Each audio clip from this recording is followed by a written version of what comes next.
All right, Bonnie Tsui, welcome to the show. Thanks so much, Brett. I'm happy to be here. So you just recently published a book called Why We Swim, where you explore the history, the culture, and even like the philosophy of human swimming. What got you thinking about this topic and going in a deep dive on swimming? You know, I always think about, as a journalist, that there's so many things to write about and really only very few things that someone should write a book about because books take so long and really are such an investment of time and energy and just creative life. And so, my parents met in a swimming pool in Hong Kong, and we just had a very lifelong relationship with water and with swimming. And it's something that had always been a part of my life, through swim team, through lifeguarding, and just, swimming on my own after college and having it be, of course, exercise, but also over the years then understanding that role that swimming played in my life, kept evolving. At first it was something that my parents, made sure we learned so that we would not drown. It's just a basic survival thing. And then, over the years, it has taken on all of these different, resonances and meaning and a way of finding, well-being, competition, community, flow, all of those things that I address in the book. And sort of that's how the book is structured. The question is why we swim. And the way the book is organized is these 5 different ways of answering that question. Well, let's go back to why we swim from like just going all the way back to the end. When you think about it, it's kind of weird that humans swim because we're land animals. Right. But like, do we know when humans started saying, hey, we can get in the water and move our arms and legs and not drown? The funny thing about wake is that it disappears. So we don't really have, it's hard to pinpoint exactly when that happened for our species, obviously. And so where I approached it was from a little bit of an oblique angle by kind of looking for the earliest evidence of human swimming, so it's not necessarily that was when it happened, because we've been clearly doing it for so much longer than any evidence that sort of has stuck around. And earliest evidence dates back to about 10,000 years, and it's these cave paintings and what's called the Cave of Swimmers in the Sahara. And I wanted to go to, paleontologists to kind of see what sort of archaeological evidence we have of animals and humans swimming. And I ended up going to this pretty well-known dinosaur hunter named Paul Sereno. And the funny thing with him is that he was a dinosaur hunter for most of his career, and then he stumbled upon this amazing trove of, I guess you would call it, 2 human civilizations that lived along the edge of this Paleolake system in the Sahara thousands of years ago. They are one of the biggest archaeological record of our sort of Neolithic time period of humans living by water. So the waters in this Paleolake system were pretty stable over thousands of years, and such that these 2 groups of people lived along its shores, fished, dived for shellfish, probably swam. And in fact, one of the most compelling burials that his team discovered, was what they called a triple burial of this mother and 2 children, like with their hands intertwined. And so the speculation is that they drowned and then were posed in a burial after they died. All right, so swimming about 10,000 years ago, we don't know for sure, but it sounds like the reason why humans started swimming, it was basically, they were going for shellfish. There's basically food. That was the reason. Right. So, it makes perfect sense. It's, that they found new sources of food, they found new lands to settle. And to be clear, that 10,000 year mark is just the earliest evidence we have. It's just, our human swimming ability goes back much further than that. We just don't have evidence of it. And what's interesting, you highlight this too, is that most land animals have an instinctive swimming ability. Like I've seen elephants swim, right? Or horses. Right. But humans don't have that instinctive ability. We have to learn it. Like, do we have any idea? And it's not just humans, it's other large primates, chimpanzees, gorillas. Exactly. Do we know why that is? We don't really know why, but it is an interesting case to examine, because when you see other animals from birth, they have an instinctive ability to swim. Dogs, cats, they hate it, of course, but they can do it. And even bats can swim. I mean, bats can swim really well. It's just, you can look up, you can really fall into a YouTube hole finding animals and how they swim. So yeah, humans and other large primates higher order primates are unique in that we have to be taught how to swim. We have to learn, and most terrestrial mammals can swim from birth. And you can watch dogs and cats and all kinds of animals do it. And it's strange that we alone are pretty unique in that. And so along with that ability, we kind of pass on the stories of why it's important and how to do it, and all these different ways of storytelling that are so also unique to humans. And it's really, I think, it's strange because we are so tied to the land, but the water calls to us, and so we have to figure out how to conduct ourselves in it and how to survive in it, and also how to find joy and pleasure in swimming. I mean, it's something that we kind of. You see kids, you see babies even just playing in the water, and that it's something fun, and it's something that we don't forget when we're older. So swimming for humans, it's a cultural phenomenon. Like it's a cultural technology that we pass on from generation to generation. Exactly. It's a body of cultural knowledge that we pass on, like so many other things. And sort of that's why we humans are so successful, on our planet, is that we have this sort of culture gene coevolution where we pass along not just our genetics, but the knowledge, the bodies of knowledge that we acquire as larger populations. It makes us smarter than any one individual in a lifetime could ever be. And so while humans don't have an instinct to swim, like some cultures, some societies have developed like such a rich, deep culture of swimming that there is some weird, I wouldn't say evolution, but their bodies have adapted because they've swimmed. Because their cultures swim so much. Any examples of that stand out to you? Yeah, in the book, I talk about the cultures of Southeast Asia where there are these sea nomads, where these populations have lived on the water in houseboats and subsistence fishing for many years. And their traditions have been such that the children learn to swim often before they learn to walk. And that their free divers are extraordinary. They can dive down to the bottom of the ocean and have spear guns and spears to catch fish. And at that depth, they're negatively buoyant, so they can walk on the bottom of the sea and hold their breath for many minutes. And it's really extraordinary how they have been able to practice and teach their bodies how to, cope with the pressure underwater and also to see better. There have been studies done with the Moken people. They're one of these, I guess, tribes of sea nomads where the kids have really excellent underwater vision. I mean, you and I, haven't been trained in this way. And so our vision is very blurry. It tends to be, most humans' vision underwater is pretty blurry. And yet with a few sort of practice sessions underwater, focusing on patterns, you can actually train your eyes to see better underwater. And those are things that you can kind of teach yourself and train yourself how to do, at least on the experiments they've done with kids.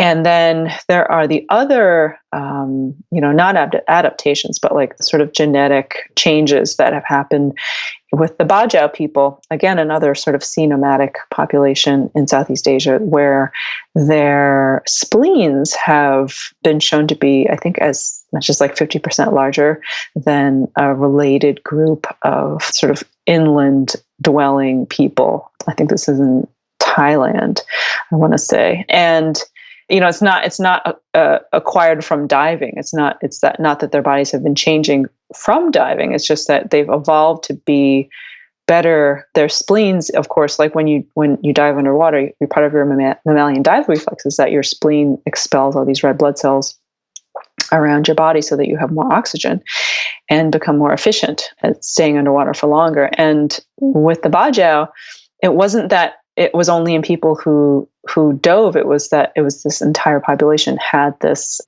this had evolved to be better free diving. So I find all of these, both the adaptations and also the evolution to be really amazing. And just, these are just tiny snapshots of like what's really, what can go on with our bodies underwater. All right, so we started swimming basically to survive, get food. If you live near the waters, cultures had to learn how to swim because drowning was a real danger. So they've had to create this culture of swimming. So that's one reason why we swim, is survival. But there's also, as you said, you explore swimming through, or why we swim through other lenses. And one of them is just, I don't know, wellness would be one. I mean, there's something about water that we're drawn to. Like people, you feel like you're relaxed, it's soothing. So like what goes on? Like why is that? What goes on in our physiology and our psychology once we get in or around water?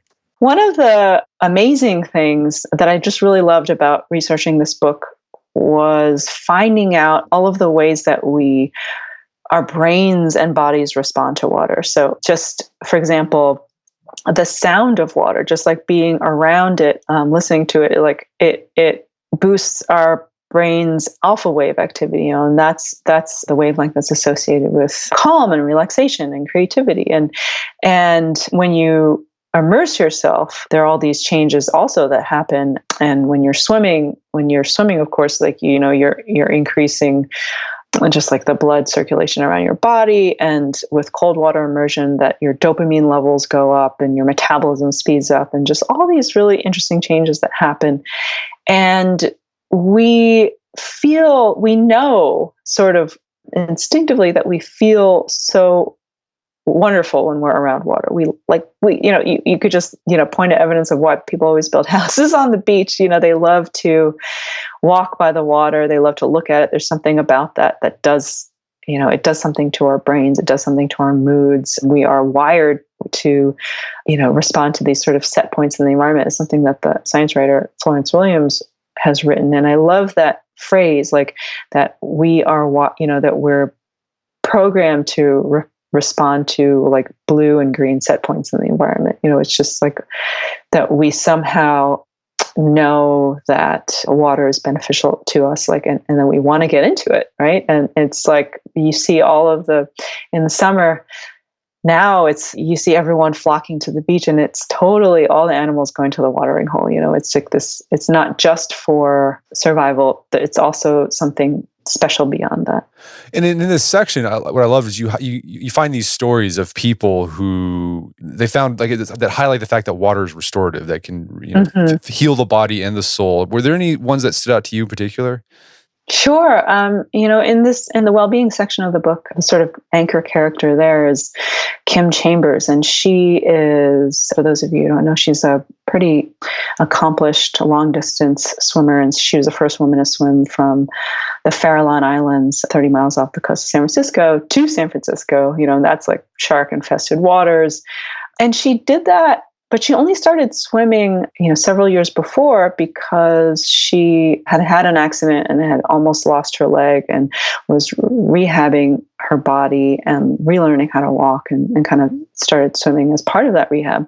And then discovered that she was just freakishly gifted at cold water, open water swimming, and endurance swimming, like long distance marathon swimming. And so she started to swim with the Dolphin Club in San Francisco, which is a pretty historic, swimming and boating club here. And she noticed that there was more feeling in her leg, her damaged leg, and the nerves that kind of started to regenerate at a faster rate. And she was asking her doctor, she said, isn't there some, like, does it make sense if I have this theory, that the cold water stimulates, nerve growth or nerve regeneration? And so they said, yeah, that totally makes sense. And so I kind of like went to some scientists and said, like, what is this theory? What is there any evidence for it? And they said, absolutely. It stimulates cold water immersion and exercise stimulate increased circulation of your blood and oxygen around the body, and can kind of reach possibly nerves that haven't been getting as much blood flow. And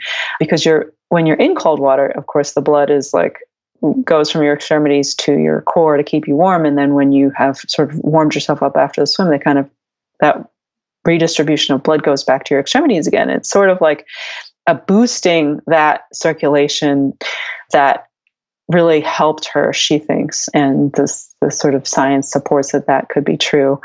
And then she, had become this extraordinarily accomplished marathon swimmer and has a bunch of world records and has joined the Explorers Club. She's a real, just having swimming be this thing that helped her to basically be reborn, in a pretty significant way, changed her life. Yeah, the point about cold water immersion, I think it's interesting that cultures around the world have kind of figured out that there's might be something to cold water immersion. They've developed rituals around. I mean, I guess in Russia, exactly. In Russia they cut out the thing like in the pond and they just like get into the water. I mean, it's like a frozen. It's like thing. A shock to your system. Yeah. In Siberia, yeah, exactly. It's like cutting lanes in the ice and going swimming, and that like makes you feel alive. And you can imagine doing so. I mean, it's terrible. It feels horrible, but it's to a lot of people, it feels fantastic, and it makes them feel like they are the most alive they've ever been. It's sort of like this heightened, acute experience of, in a very every sensory aspect that you could possibly imagine. Your eyelashes getting frozen shut, but you don't have to go to that extreme to experience the kind of euphoria of swimming in cold water. Yeah, and I mean, I think the story you just told. I think a lot of people have heard similar stories of individuals who they had some sort of injury, or maybe they were an athlete, they were a runner or soccer player. They had a big injury where they couldn't do those things anymore. Mm-hmm. But then they discovered swimming because swimming is so low impact, and it changed their life. It helped them to rehabilitate, get stronger.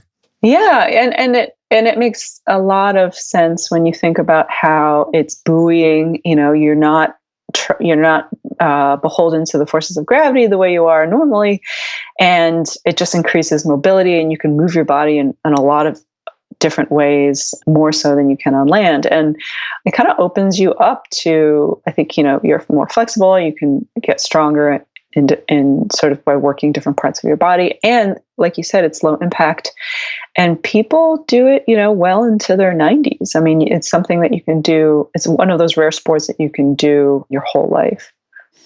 And even though it's low impact, it can be high intensity. Like, I'm not a swimmer, but the times I get in the pool and I try to I race my kid, to one end, I'm winded. I'm like, that wasn't very far. That was maybe 25 feet, and I'm out of breath. Yeah, you are propelling yourself using your upper body, and you're kicking, and it's just like, it is a whole body exercise. I think that's part of the reason it feels so good. You're using your whole body, and it takes you out of your normal state of being. I think that's also like a huge part of it. And the other thing that I have trouble with, you said it's your whole body. Like, you have to think about your breathing too. Yes, for sure. And I don't do that. I'm terrible at timing my breathing when I'm swimming. You got to work on your rhythm. I have no rhythm. We've identified the problem. Yes, rhythm is huge when it comes to swimming, not just with breathing, but also with your pacing of like all of your limbs. And you have to get all of the pieces moving in the right coordination. Otherwise, you're not really moving yourself through water in a way that feels easy. And I think that's one of the great tricks of swimming. All right, so swimming can be restorative. It can, as you said, relaxes you. Can reduce your heart, your pulse. Basically lower your blood pressure, and then it can be a great workout. But then another reason we swim is there's a community aspect of it. So there's cultures around the world where swimming is just something you do. I think you highlight a few of those, like in Japan and Iceland. Like, matter of course, like the kids have to learn. You take swimming lessons, right. not a question. So there's a community aspect there. But I thought it was interesting in this book, you highlight or you focus on this community that built up around swimming that happened in Baghdad, in one of Saddam Hussein's palaces. What's the story of the swimming community that ended up here in one of Saddam Hussein's luxurious palaces in Baghdad? This is such an interesting story. I mean, this is one of my favorites just because it's so unexpected. So in 2008, this Foreign Service guy named Jay Taylor gets dispatched to Baghdad, and he's a lifetime Foreign Service guy. He was tasked with restarting the Fulbright Cultural Exchange Program in Iraq. And so he, at the time, Baghdad was getting a lot of shelling. There was just a lot of combat activity. And so the Green Zone was centered around one of Saddam Hussein's palaces. It was called the Republican Palace. And, he had like many dozens of palaces around the country. And, they all had swimming pools. Imagine just all these opulent pools in the desert. It's just like the ultimate in luxury, and just had, diving boards and just these outdoor chandeliers. And so people who were, working in the Green Zone could use this pool. And so it became one of these things that, it's a strange, trying to adhere to normalcy in a time of war. And so he started swimming. He had been a lifeguard, taught swimming lessons for his whole life. And he started to swim. And then over time, he began to teach swimming lessons to, peacekeepers, translators, his own colleagues, locals who were working on the ground, soldiers who, for whatever reason, had not really learned to swim or had wanted to be better at swimming. And so this community came up around the pool. And then when the Green Zone got moved to a new compound into the pool there, and the Baghdad swim team grew to like 250 people over those 2 years. And, people come in, people leave, people get moved, their mission ends. But it was this really special, mini United Nations of people from all over the world, Ecuador, Mexico, Libya, Lebanon, just people, Madagascar, who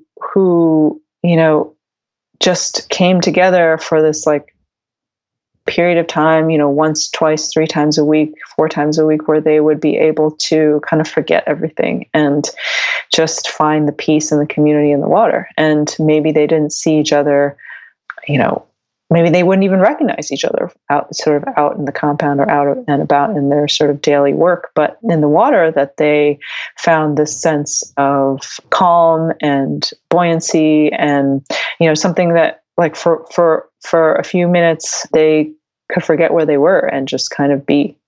What I loved about that story was, it was really endearing, because like you had these basically adults who, basically, I'm not a very good swimmer, but everyone was incredibly supportive. Like, and I just thought I liked that. It was heartwarming. Yeah, and it was a team effort. Like everybody, no matter what their skill level, they started out like blowing bubbles. They started out doing streamlines. They started out, treading water, floating, and learning just all of the basic lessons of what it is to be safe, and then eventually become quite accomplished swimmers in the water. Yeah, it's just like, and Coach Jay is just a really special guy. And in fact, tonight he's back he lives in Maryland, and tonight I am guest starring in his wife's book club for Why We Swim, which is just full circle, right? No, what I thought was interesting, you did a follow up with some of these people that were part of this swim team, and it seems like swimming has become a part of these people's lives. Like some people went on to teach their kids how to swim. They said, I wouldn't have been able to do that if I hadn't been in Baghdad. Yeah, it's just such an extraordinary and such a unique and intriguing story of like how this came to be. And, and the team sort of atomized after that, because you sort of but I think thinking about people from all over the world coming together for a short period of time in this pool and then kind of atomizing again to other parts of the world, I think there's something really beautiful about that too. So another lens you use to explore swimming is this idea of competition. And so we're going to talk about, sort of Olympic swimming. But before we do, there's another aspect of competition, and that's combat. And you highlight and sort of go through the history. For thousands of years, swimming has been a martial skill in cultures around the world. What are some examples of cultures where they've taught swimming specifically as a martial skill? Well, the Romans did it. The Egyptians did. Chinese. Julius Caesar was reputed to be an excellent swimmer. Just that you can imagine. I think there was like some. Actually, I want to get this right. I think it's Assyrian, like just these old, very old relief carvings of swimmers who are crossing in battle, crossing a body of water in battle. And it's just really like it goes back to time immemorial that there's records of warriors swimming, and mythology too of people who, or characters who were able to triumph in some battle because they were able to swim. And it makes a lot of sense that those, if you think about a lot of martial arts, they kind of carry over now to become a practice that is not for war, but there's something to be gained from that practice anyway. So if you think about in Japan, I write about samurai swimming, and so samurai swimming is basically Nihon Eiho is the sort of Japanese classical swimming condition. It's basically the Japanese swimming martial art, and if you go back to the Japanese feudal period, where samurai clans were protecting different parcels of land around Japan, and depending on where you were in the archipelago, you could be on the coast, with the ocean, or you could be on a lake or a river, and so different samurai clans had to devise different techniques and different schools of swimming that were specializing in the techniques that would be useful in those bodies of water. So imagine like certain kinds of strokes that are really great for cutting through waves that are breaking on the shore, and then you're sighting your enemy coming, or if you're in a very tranquil lake and you have to be able to see the enemy approaching, or that you have to sneak up on the enemy without creating any ripples to show that you're coming.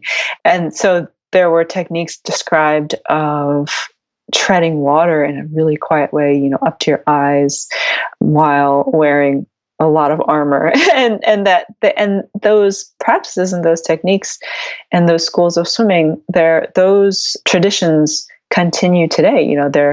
It's the same kind of like master and student hierarchy where you spend years training under the same master, and there are different signs and like on a cap that you'd wear of what your sort of rank, what ability, what skill mastery you had accomplished over the years, and you would have like a mark or a stripe or something on your cap that would indicate how much you had mastered of the skills that were part of that school of swimming. And so actually in the Olympics, the Tokyo Olympics that were supposed to be held this summer, Japan was planning on doing a demonstration of Nihon Eiho. And I hope that the Olympics will be on next year, because it just is sort of a way to reintroduce it to the world of these foundational traditions of swimming that actually really did inform the Japanese national team's growth and extreme success in the 20th century. And I think it was the Los Angeles Olympics that were the debut of the Japanese national team being so dominant, and it was in part informed by these traditions of samurai swimming. Yeah, I thought that was interesting about the samurai, because I never heard of samurai swimming, and I thought it was interesting how it carried over. It went from like an actual martial art to sort of a practice martial art, then it carried over into competitive swimming. Yeah, exactly. Yeah, and what is competition really? Like it's all of the urgency of battle and survival sort of subsumed into a race, right? It's all of that fight or flight energy and excitement without the threat, of course, of life or death situation. But that's what we get from sports. That's what we get from competition is that thrill in a sort of self-contained, circumscribed way. And speaking of competition, talking about the Olympics, I mean, one of my favorite events to watch when I do watch the Summer Olympics is swimming, because what I love about it is that oftentimes the result of a race can be just like 1/100th of a millisecond. I mean, like the stakes are always incredibly close, because just one little thing cannot. Your fingernail. Yeah, your fingernail. What have you found with swimming that sort of heightens or can highlight the promises and perils of competition? I mean, it is funny that swimming, when the Summer Olympics come around every 4 years, is the most watched sport. I mean, people love it. And the rest of the year, at least in the United States, they don't care. Yeah, no one cares. I don't know. It's strange to me that is, I don't know what it is that's so why the Olympics specifically. Maybe it's just that these swimmers who they don't hear about or don't follow the rest of the sort of 4 years outside of that 4-year cycle suddenly are together on the world stage, and they're able to watch them, churn through all of the strokes, fly back, breast free, and just all the different permutations. And there's just this, the way the Olympics are presented is very heroic.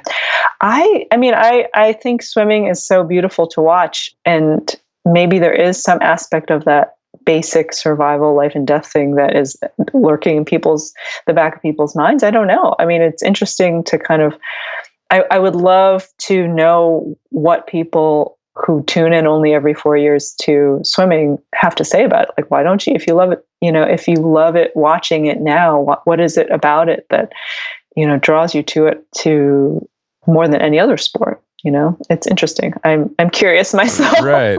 Well, so you mentioned, in high school when you were a young adult, you were a competitive swimmer, and then in the book you talk about how you've gotten back into it in middle age. How has that changed your experience with swimming? I loved competing when I was a kid. It was super fun. It was exciting, and I really loved, my strokes were breaststroke and the IM and backstroke. I was never a freestyler, but I kind of wanted to see what it would be like to start competing, as like a 40-year-old. So I joined the master's team, and same time, my 6-year-old joined a swim team, and that's in the book. And it was like this weird moment of observing him. And it was like this reflection of myself, like when I was a kid, like joining the swim team for the first time. And then me doing it now, it was strange. It was like, in many ways it felt the same. But also what I ended up realizing is that I love now just swimming practice with my friends. It's really fun. And I have competed a few times with the team, and my coach is always like on me to compete more.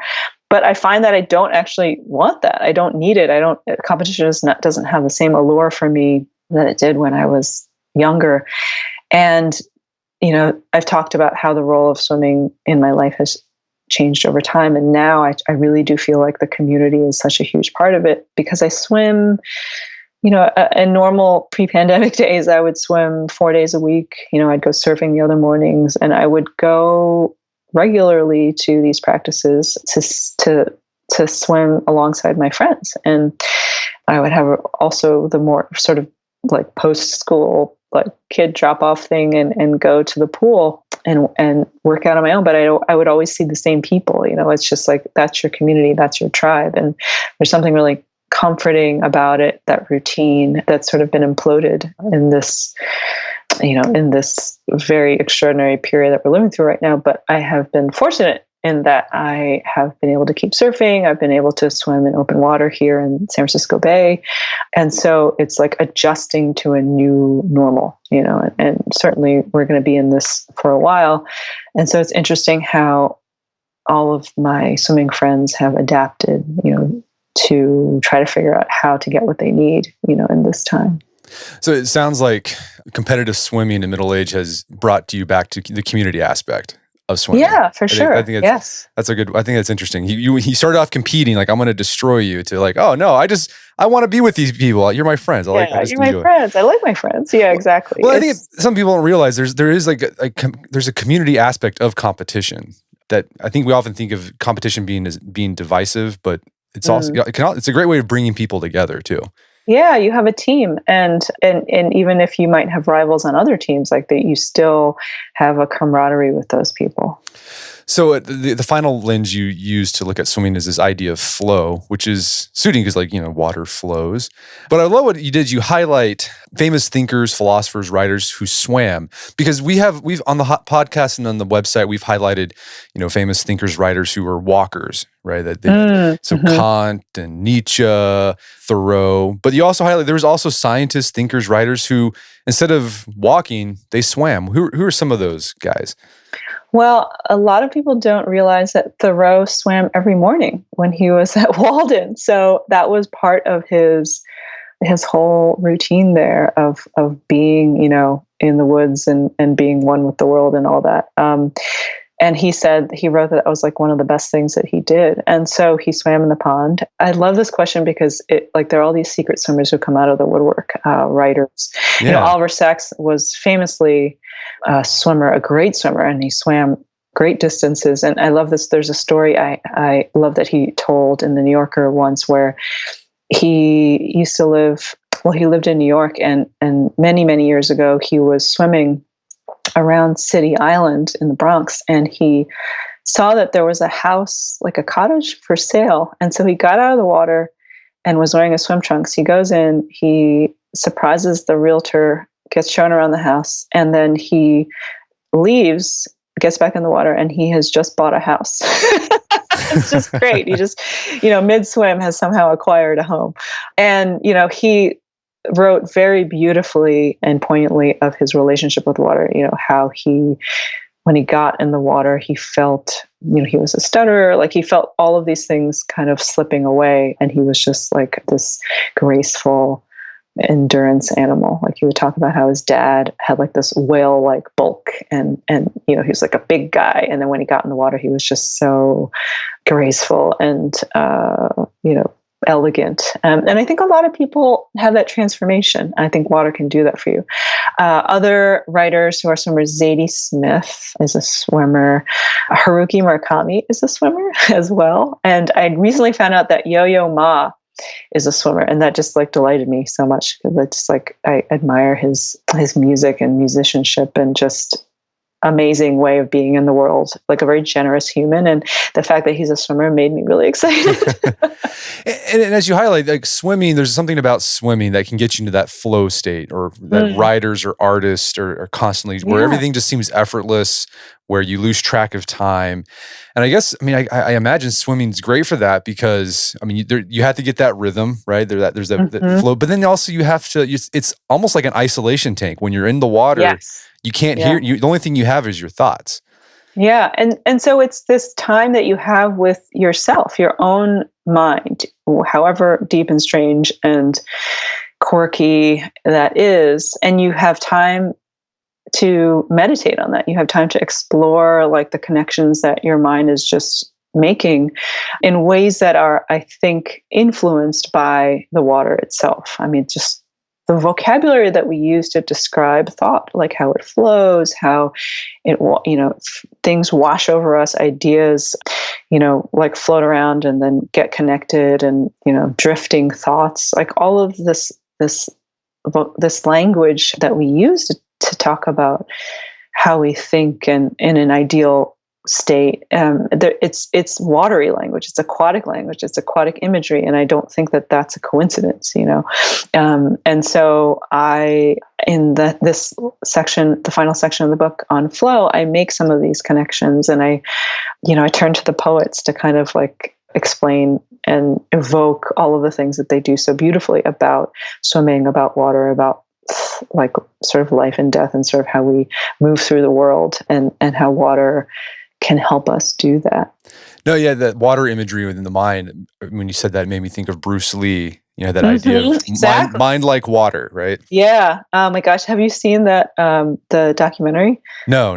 We did a interview about a Bruce Lee biography that came out last year, and we got into that. But what does the documentary talk about? It's called Like Water. And okay. It's about, it's a ESPN 30 for 30.